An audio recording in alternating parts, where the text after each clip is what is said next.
What's up everyone, welcome back to another video. My name is Yusuf and today we are going to be going through section B of the CSWA prep exam.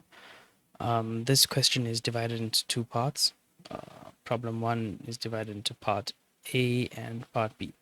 So straight off the bat we can see that we have some global variables here. So let's go ahead immediately and assign those global variables. So to assign global variables, right click on equations, manage equations, add your variable name and assign a value to it. So that's our value for A, and B is 109. Cool. No, not meters. Just 109. Cool. Okay, so heading back over to the PDF. Going through the instructions, build this part in SolidWorks, use the values below for global variables, and then find the mass of the part in grams. Okay, so using millimeters, 2 decimal places, we have the material given, and this part can be built using only 3 features. Yes, it can, but I mean, it doesn't need to be. All we really need is the mass of the part. That's the only thing that's really being evaluated. So let's jump into it. So we have our global variables done. We're going to start with the outside shape and then remove what we don't need. So starting with our outside shape, we have P for the length and 31 millimeters for the, what is it, the height, the width. Okay, so heading back to SolidWorks, we can start with a center rectangle with a height of 31 and some value there. I'm going to come back in, hit the equal sign, and we know that our length is going to be global variable B. Hit enter. Okay, so we have that done. Going back to the question, we have 2 holes with an inner diameter of 5. So arrow points to the outside, this one points to the inside. So for now we are going to take this value. So that's 5 millimeters diameter at a center distance of 9 away from the edge. So heading back to SolidWorks, we can create a construction line 9 millimeters away and the same on the other side. So I'm not going to dimension both, I'm just going to dimension the one and equate them. And we're going to put in our holes and same situation. Equate. Cool.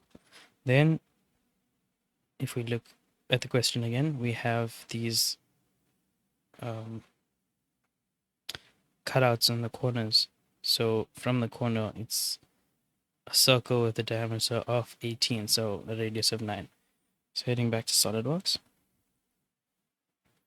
we can say a diameter of 18, and it'll be the same for all 4 corners.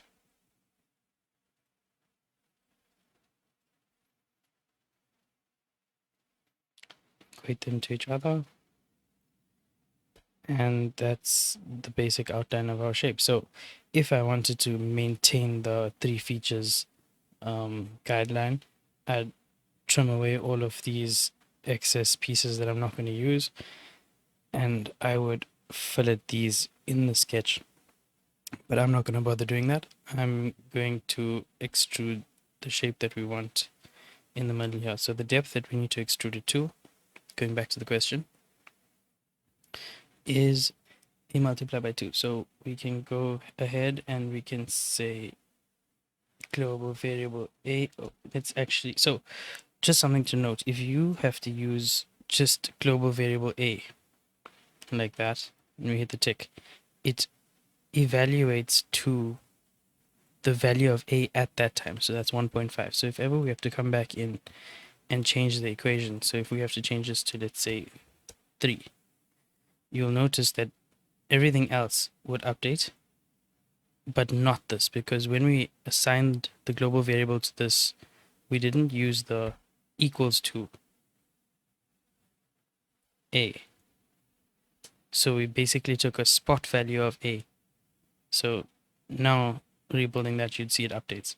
So just something to be careful of when you are doing your CSWA exam.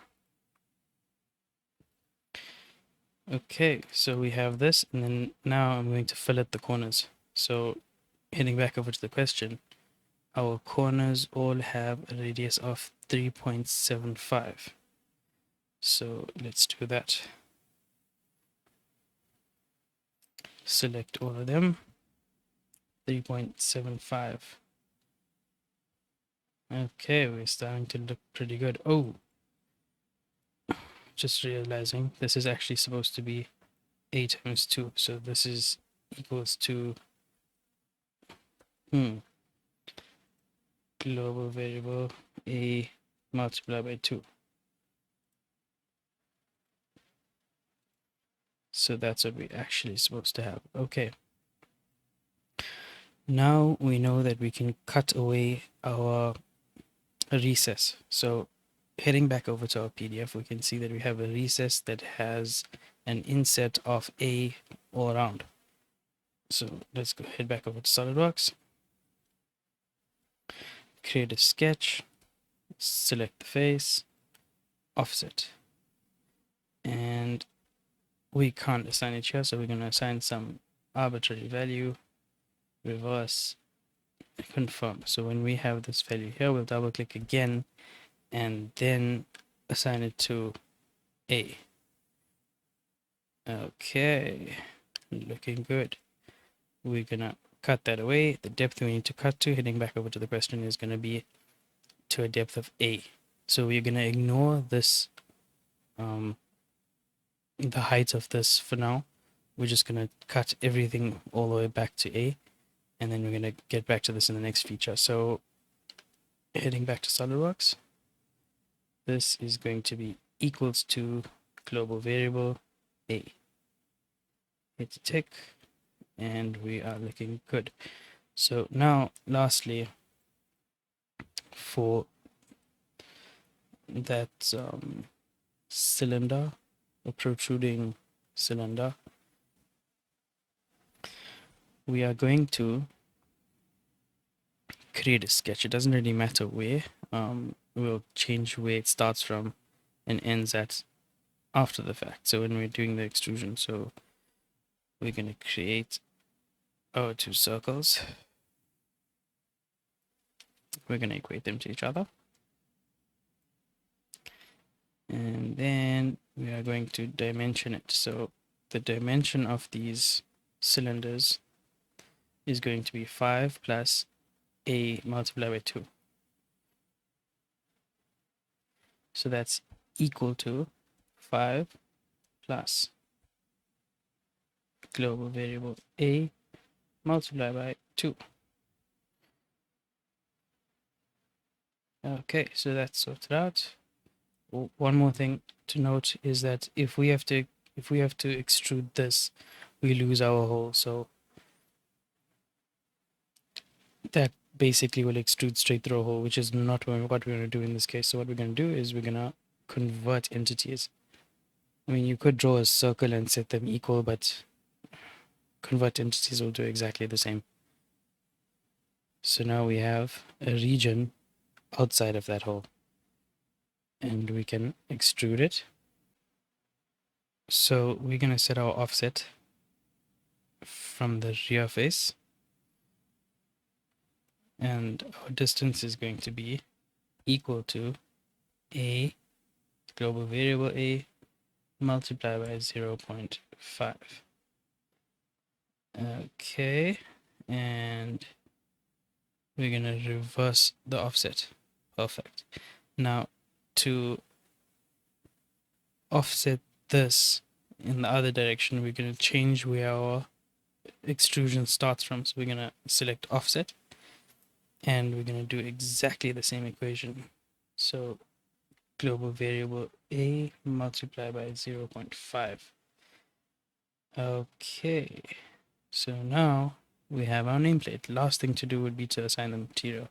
So heading back to our PDF, our material type is copper alloy brass with a density of 8,500. So heading back to SolidWorks, we can edit material, search for brass. We have brass there, confirm our mass density, perfect, and hit apply. Okay, so lastly, we need to get our mass. So our mass properties give us our mass, and we get a mass of 44.73 grams. Awesome. So let's keep that on the screen. Head back to our PDF, and we have 44.73 grams. So we're done. So we got that. If you didn't, let me know in the comments. And the last thing we'd need to do now to complete this question would be to update our global variables and take the mass again. So let's do that now. We can head back over to our equations, manage equations, and we're going to update this one to 3.5. Oh, not 13.5. My mistake. 3.5. And this one becomes 82. Hitting OK. Everything should update. Awesome. I'm happy. And then let's take our mass again. So mass properties, we end up with 91.73 grams. Let's confirm our answer. Ooh, so if you got this, then you did something very, very wrong. So the answer that we actually calculated in SolidWorks would be the correct answer. The answer that was given in the solution manual for this problem, if you had it for part B, would be incorrect. So if you got the correct mass of 91.73 grams, well done. And if you didn't, let me know in the comments. Let's see how we can help you. And that is all for this video. If you enjoyed it and you found it beneficial, please consider giving me a subscribe and a like. It really helps to keep me motivated and keep me making these videos. If not, let me know what I can do better to better help you and get you to where you want to go. Cool. See you guys in the next video.